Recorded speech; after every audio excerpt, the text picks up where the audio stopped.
রংপুরের পীরগাছায় অন্নদানগর ইউনিয়নে বেকার নারীদের আত্মকর্মসংস্থানের সুযোগ সৃষ্টি ও আর্থিকভাবে স্বাবলম্বী করে তুলতে 8 জন সুবিধাভোগী নারীর মাঝে সেলাই মেশিন বিতরণ করা হয়েছে।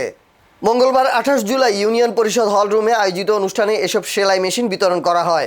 মহিলা ইউপি সদস্য জ্যোৎস্না রানীর সভাপতিত্বে অনুষ্ঠানে প্রধান অতিথি ছিলেন উপজেলা পল্লী উন্নয়ন কর্মকর্তা ও ইউনিয়ন পরিষদের প্রশাসক বিজয় কুমার রায়।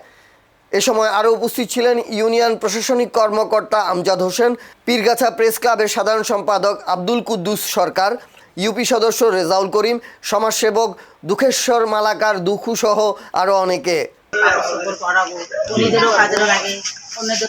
অনুষ্ঠানে জানানো হয় 2024-25 অর্থ বছরের ইউনিয়ন উন্নয়ন সহায়তা তহবিলের দ্বিতীয় কিস্তির আওতায় বেকার ও অসচ্ছল নারীদের আত্মকর্মসংস্থানের লক্ষ্যে এসব সেলাই মেশিন বিতরণ করা হয়েছে।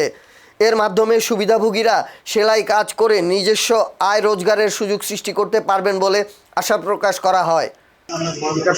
25,000 টাকা দিয়ে হয়তো এমন রাস্তা হবে যেটা জনগণের কোনো কাজে লাগবে না, কিন্তু আমার যদি 8 জন মহিলা একটা উদ্যোক্তা হয় তো সেখানে সে ওই এলাকার সম্প্রসারিত করবে, যে ব্যাপক পরিবর্তন ঘটাবে।